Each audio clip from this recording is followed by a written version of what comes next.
ಏನಪ್ಪಾ ಅಂದ್ರೆ ನಿನ್ನೆ ದಿವಸ ಸಚಿವ ಸಂಪುಟ ಆಯ್ತು.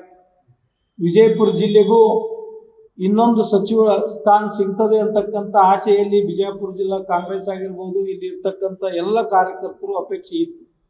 ಆದರೆ ಪಕ್ಷದ ನಿರ್ಣಯದಂತೆ ಇವತ್ತು ನಮ್ಮ ಜಿಲ್ಲೆಯಲ್ಲಿ 3 ಜನ ಪ್ರಬಲ ಆಕಾಂಕ್ಷಿಗಳಿದ್ರು, ಯಾರಿಗೂ ಆ ಒಂದು ಅವಕಾಶ ಆಗಲಿಲ್ಲ. ಯಾಕಂದ್ರೆ ಪಕ್ಷ ಎಲ್ಲ ಸಮಾಜಗಳನ್ನ ಜೊತೆಗೆ ತೆಗೆದುಕೊಂಡು ಹೋಗ್ಬೇಕು, ಇದು ಸಾಮಾಜಿಕ ನ್ಯಾಯವನ್ನು ಕೊಡ್ತಕ್ಕಂಥ ಒಂದು ಸಚಿವ ಸಂಪುಟ ಮಾಡಬೇಕು ಅಂತಿಕೊಂಡು ಪ್ರತಿಯೊಂದು ಸಮಾಜಗಳಿಗೂ ಸಹ, ಸಣ್ಣ ಸಣ್ಣ ಸಮಾಜಗಳಿಗೂ ಸಹ ಗುರುತಿಸಿ ಸಚಿವ ಸ್ಥಾನವನ್ನು ಕೊಡ್ತಕ್ಕಂಥ ಕೆಲಸ ಪಕ್ಷ ಇಲ್ಲಿ ಮಾಡಿದೆ. ಹೀಗಾಗಿ ನಮ್ಮ ಜಿಲ್ಲೆಗೆ ಇನ್ನೊಂದು ಅವಕಾಶ ತಪ್ಪಿರುವುದು ಒಂದು ಕಡೆ ನಮ್ಗೆ ವೈಯಕ್ತಿಕವಾಗಿ ನೋವಿದ್ರೂ ಸಹ ಪಕ್ಷದ ನಿರ್ಣಯಕ್ಕೆ ನಾವೆಲ್ಲರೂ ಭದ್ರ ಹಾಕೊಂಡು ಕಿಶಿಂದ್ರೆ ಹೋಗಬೇಕು ಅಂತಕ್ಕಂಥ ವಿಚಾರದಿಂದ ನಾವೆಲ್ಲರೂ ನಮ್ಮ ಮುಖ್ಯಮಂತ್ರಿಗಳು ಏನು ರಚನೆ ಮಾಡಿದ್ದಾರೆ ಈ ಸಚಿವ ಸಂಪುಟವನ್ನು ಇವತ್ತಿನ ದಿವಸ ಜಿಲ್ಲಾ ಕಾಂಗ್ರೆಸ್ ವತಿಯಿಂದ ಅದನ್ನ ತುಂಬ ಹೃದಯದಿಂದ ಸ್ವಾಗತವನ್ನು ಮಾಡ್ತಾ ಇದ್ದೇವೆ. ಹ್ಞೂ ಸರ್.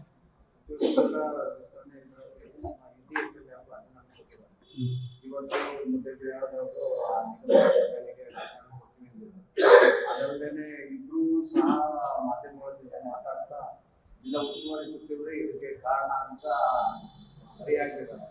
ಮತ್ತೆ 28ರ ಎಲೆಕ್ಷನ್ ಅಲ್ಲಿ ನಾವು 6 ತಿಂಗಳು ಮಾಡ್ತೀವಿ ಅಂತ ಘೋಷಣೆ ಮಾಡಿದ್ದಾರೆ. ಇದು ಪಕ್ಷದ ಜಿಲ್ಲೆಯ ಪರಿಣಾಮ ಬೀರಲ್ವಾ? ಇದು ಕಾರ್ಯಕರ್ತರ ಮೇಲೆ ಪರಿಣಾಮ ಆಗಲ್ಲ? ಇಂಡಿ ಶಾಸಕರು ರಾಜೀನಾಮೆ ಪಕ್ಷಕ್ಕೆ ಕೊಡ್ತೀನಿ ಅಂತಕ್ಕಂಥದ್ದು ಮತ್ತು ಉಪಸಭಾಪತಿಗಳಿಗೆ ಅವ್ರು ರಾಜೀನಾಮೆ ಕೊಟ್ಟಿರೋದು ನಾನು ಮಾಧ್ಯಮದ ಮುಖಾಂತರ ನೋಡಿದ್ದೇನೆ. ಅವ್ರ ಆಸೆ ಇತ್ತು, ಸ್ವತಂತ್ರ ಸಿಕ್ಕ ನಂತರ ಇಂಡಿ ಮತಕ್ಷೇತ್ರಕ್ಕೆ ಸಚಿವ ಸ್ಥಾನ ಸಿಕ್ಕಿಲ್ಲ, ನಾನು 3 ಬಾರಿಯಾಗಿ ಶಾಸಕನಾಗಿದ್ದೀನಿ, ನನಗೆ ಒಂದು ಸಚಿವ ಸ್ಥಾನ ಕೊಟ್ಟೇ ಕೊಡ್ತಾರೆ ಅಂತಕ್ಕಂಥ ಆಶೆಯಲ್ಲಿ ಇದ್ರು.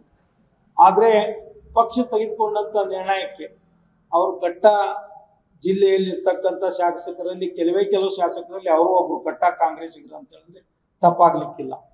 ಅವರು ಒಂದು ತಮ್ಮ ಆಕ್ರೋಶದಲ್ಲಿ ಪಕ್ಷಕ್ಕೆ ರಾಜೀನಾಮೆ ಕೊಡ್ತಕ್ಕಂಥ ಏನು ಕಾರ್ಯ ಮಾಡಿದರೆ ಇದು ಒಳ್ಳೆಯದಲ್ಲ ಅಂತೇಳಿ ನಾನು ಹೇಳೋದಕ್ಕೆ ಇಷ್ಟಪಡ್ತಾ ಇದ್ದೀನಿ. ಯಾಕಂದ್ರೆ ಪಕ್ಷ ಭಾಳ ದೊಡ್ಡದು, ಪಕ್ಷದ ಇತಿಹಾಸ ಭಾಳ ದೊಡ್ಡದು. ನಾವೆಲ್ಲರೂ ಪಕ್ಷಕ್ಕೆ ಎಷ್ಟೇ ಸೇವೆ ಸಲ್ಲಿಸಿದ್ರು ಸಹ ಪಕ್ಷ ನಿರ್ಧಾರ ಏನು ತೆಗೆದುಕೊಳ್ತದೆ ಅದಕ್ಕೆ ಭದ್ರಾಗಿರ್ಬೇಕು. ಇವತ್ತು ಯಶವಂತರಾಯ ಗೌಡರು ಏನು ರಾಜೀನಾಮೆ ಕೊಟ್ಟಿದ್ದಾರೆ, ನಾನು ಅವರಲ್ಲಿ ವಿನಂತಿಯನ್ನು ಮಾಡ್ಕೊಳ್ತೀನಿ, ಅವರು ಮರುಪರಿಶೀಲನೆ ಮಾಡಿ ಅದನ್ನು ಹಿಂಬಡ್ಕೊಂಡು ಕಿಸಿದ್ರೆ ಮತ್ತೆ ಅವ್ರಿಗೆ ಭವಿಷ್ಯ ಇದೆ, ಮುಂದಿನ ದಿನಮಾನದಲ್ಲಿ ಮತ್ತೆ ಅವರು ಸಚಿವರಾಗ್ತಕ್ಕಂಥ ಎಲ್ಲ ಅರ್ಹತೆಗಳು ಅವ್ರಿಗೆ ಇದ್ದಾವೆ. ಮುಂದೆ ನಾವೆಲ್ಲರೂ ಕೂಡಿಕಿಸಿದ್ರೆ 28ರಲ್ಲಿ ಮತ್ತೆ ನಮ್ಮ ಸರ್ಕಾರವನ್ನ ಅಧಿಕಾರಕ್ಕೆ ತರ್ತಕ್ಕಂಥ ನಿಟ್ಟಿನಲ್ಲಿ ಅವರೆಲ್ಲ ಪ್ರಯತ್ನ ಮಾಡ್ತಾರೆ. ಮತ್ತು ನಮ್ಮ ರಾಜ್ಯ ನಾಯಕರಾಗ್ಲಿ, ರಾಷ್ಟ್ರೀಯ ನಾಯಕರಾಗ್ಲಿ ಇವತ್ತು ಯಶವಂತರಾಯ ಗೌಡರಿಗೆ ಕರೆದು ಅವರಿಗೆ ಮನವೊಲಿಸ್ತಕ್ಕಂಥ ಕಾರ್ಯ ಮಾಡ್ತಾರೆ ಅಂತಕ್ಕಂಥ ವಿಶ್ವಾಸ ಇದೆ. ಇದು ಸುಗಮವಾಗಿ ಮುಗಿತದೆ.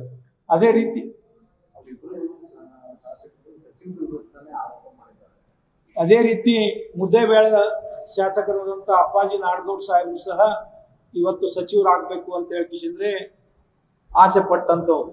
ಆಸೆ ಪ್ರತಿಯೊಬ್ಬರಿಗೂ ಇರ್ತದೆ, ಆದರೆ ಅವಕಾಶಗಳು ಕೆಲವೇ ಇರೋದ್ರಿಂದ ನಾನು ಒಂದು ವಿಷಯ ಬಿಚ್ಚಿ ಮಾತನಾಡಬೇಕಾಗ್ತದೆ. ಇವತ್ತು ಒಟ್ಟಾರೆ ಕಾಂಗ್ರೆಸ್ ಸರ್ಕಾರದಲ್ಲಿ ಲಿಂಗಾಯತ ಒಳಪಂಗಡಗಳಿಗೆ 7 ಸ್ಥಾನಗಳನ್ನು ಕೊಡಬೇಕು ಅಂತಿಕೊಂಡು ಎಲ್ಲ ಒಳಪಂಗಡಗಳಿಗೆ ಒಂದೊಂದೇ ಸ್ಥಾನವನ್ನು ಕೊಟ್ಟಿದ್ದಾರೆ. ಇವತ್ತು ಯಶವಂತರಾಯ ಗೌಡರು ಆದಿ ಬಣಿಜ್ಗ ಸಮಾಜದವರಾಗಿರ್ಬೋದು, ಶಿವಾನಂದ ಪಾಟೀಲ್ರು ಪಂಚಮಸಾಲಿ ಸಮಾಜದವರು, ಅದೇ ರೀತಿ ಅಪ್ಪಾಜಿ ನಾಡಗೌಡರು ಲಿಂಗಾಯತ ರೆಡ್ಡಿ ಸಮಾಜದಿಂದ ಬಂದಂಥವ್ರು. ಈ 3 ಸಮಾಜಗಳಿಗೆ ರಾಜ್ಯದ ವಿವಿಧ ಕಡೆ, ಈ ಕೊಪ್ಪಳದಲ್ಲಿ ರದ್ದಿ ಲಿಂಗಾಯತ ಸಮಾಜಕ್ಕೆ ಕೊಟ್ಟಿದ್ದಾರೆ, ಬಾಗಲಕೋಟೆಯಲ್ಲಿ ಪಂಚಮಸಾಲಿ ಸಮಾಜಕ್ಕೆ ಕೊಟ್ಟಿದ್ದಾರೆ, ಗುಲ್ಬರ್ಗಾದಲ್ಲಿ ಆದಿಬಣಿಗ ಸಮಾಜಕ್ಕೆ ಕೊಟ್ಟಿದ್ದಾರೆ. ಈ ದೃಷ್ಟಿಯಿಂದ ಇವ್ರನ್ನ ಬಿಟ್ಟಿದ್ದಾರೆ ಹೊರತು ಇವರು ಅದಕ್ಕೆ ಅರ್ಹರಲ್ಲ ಅಂತ ಬಿಟ್ಟಿಲ್ಲ. ಈ ಒಂದು ಉದ್ದೇಶದಿಂದ ಪಕ್ಷ ಇವರನ್ನ ಬಿಟ್ಟು ಇನ್ನೊಬ್ಬರಿಗೆ ಆ ಸಮಾಜಕ್ಕೆ ಅನುಕೂಲ ಮಾಡಿಕೊಟ್ಟಿದೆ. ಹೀಗಾಗಿ ಇದರಲ್ಲಿ ನಮ್ಮ ಜಿಲ್ಲಾ ಉಸ್ತುವಾರಿ ಸಚಿವರ ಯಾವುದೇ ಕೈ ಇಲ್ಲ. ಇದು ಸಂಪೂರ್ಣ ರಾಷ್ಟ್ರೀಯ ನಾಯಕರು ಮತ್ತು ರಾಜ್ಯ ನಾಯಕರು ತೆಗೆದುಕೊಂಡಂತ ನಿರ್ಣಯ. ಇವತ್ತು ಅವರಿಗೂ ಸಹ ಮನವೊಲಿಸ್ತಕ್ಕಂಥ ಕೆಲಸ ನಮ್ಮೆಲ್ಲ KPCCಯ ಪದಾಧಿಕಾರಿಗಳು ಆಗಿರ್ಬೋದು, ಅಧ್ಯಕ್ಷರಾಗಿರ್ಬೋದು, ರಾಷ್ಟ್ರೀಯ ಉಸ್ತುವಾರಿಗಳು ಏನು ರಾಜ್ಯಕ್ಕೆ ಆಗಮಿಸಿದ್ದಾರೆ ಅವರು ಇರುವರನ್ನು ಅಪ್ಪಾಜಿ ನಾಡಗೌಡರಿಗೆ ಆಗಿರ್ಬೋದು, ಯಶವಂತರಾಯ ಗೌಡರಿಗಾಗ್ಲಿ ಕಳಿಸಿ ಮಾತನಾಡಿ ಇದನ್ನು ತಿಳಿ ಮಾಡ್ತಕ್ಕಂಥ ಕೆಲಸ ಮಾಡ್ತಾರೆ ಅಂತಕ್ಕಂಥ ಭರವಸೆ ಇದೆ. ಪ್ರತಿ ಸಲನೂ ಉಸ್ತುವಾರಿ ಸಚಿವರ ಮೇಲೆ ಎಲ್ಲರೂ ಟಾರ್ಗೆಟ್ ಮಾಡ್ತಾರೆ. ಈಗ ಯಾರು ಅಲ್ಲಿ ನಾಡಗೌಡರು ಟಾರ್ಗೆಟ್ ಮಾಡಿದ್ರು, ಇಲ್ಲಿ ಯಶವಂತರಾಯ ಗೌಡರು ಮಾಡ್ತಾ ಇದ್ದಾರೆ, ನಮ್ಮ ಕಾಲಕ್ಕೆ ನೀವು ಮಾಡಿದವ್ರೆ. ಏನ್ ನಡೀತಾ ಇದೆ ಅಲ್ಲ ಸರ್, ಈಗ ಒಂದು ಏನು ಡಿಕ್ಟೇಟರ್ಶಿಪ್ ನಡೀತಾ ಇದೆ ಕಾಂಗ್ರೆಸ್. ಈಗ ಒಂದು ಪಕ್ಷದ ಲೀಡರ್ಶಿಪ್ ಅಥವಾ ಪಕ್ಷದಲ್ಲಿ ದೊಡ್ಡ ಅಧಿಕಾರವನ್ನು ಹೊಂದದವರು ಎಂ.ಬಿ. ಪಾಟೀಲ್. ಈಗ ಏನಾದ್ರೂ ನೋವಾದಾಗ ಅವ್ರ ಮುಂದೆ ತುಡ್ಕೊಳ್ಬೇಕು, ಅವರಿಗೆ ಕೇಳಬೇಕು.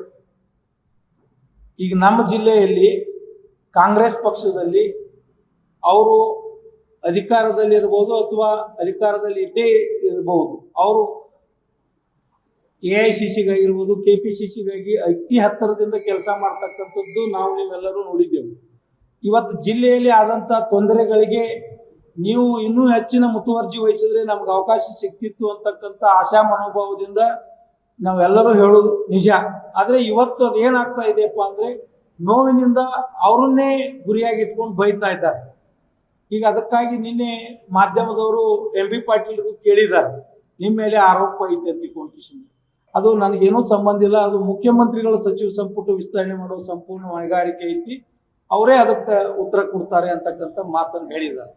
ಇನ್ನು 28ರೊಳಗೆ ನಮಗ ಅವರಿಗೆ ವಿದ್ದ ಐತಿ ಅಂತಕ್ಕಂಥ ಶಬ್ದವನ್ನು ನಮ್ಮ ಇಂಡಿ ಶಾಸಕರು ಹೇಳಿದ್ದಾರೆ. ನಮಗನಿಸ್ತೈತಿ ವಿದ್ದ ಆಗೋದಿಲ್ಲ, ಇಂಡಿ ಶಾಸಕರು ಇದೇ ಪಕ್ಷದೊಳಗೆ ಮುಂದುವರಿತಾರೆ. ಮತ್ತೆ ಎಂ.ಬಿ. ಪಾಟೀಲ್ರು, ಯಶವಂತರಾಯ ಗೌಡರು, ಶಿವಾನಂದ ಪಾಟೀಲ್ರು ಎಲ್ಲರೂ ಒಟ್ಟಾಗಿ ಮುಂದಿನ ಎಲೆಕ್ಷನ್ ಎದುರಿಸಿ ಮತ್ತೆ ಈ ಪಕ್ಷವನ್ನ ಅಧಿಕಾರಕ್ಕೆ ತರ್ತಕ್ಕಂಥ ಕೆಲಸ ಮಾಡ್ತೇವೆ ಅಂತಕ್ಕಂಥ ವಿಶ್ವಾಸ ನಮ್ಗೈತಿ. ಆಮೇಲೆ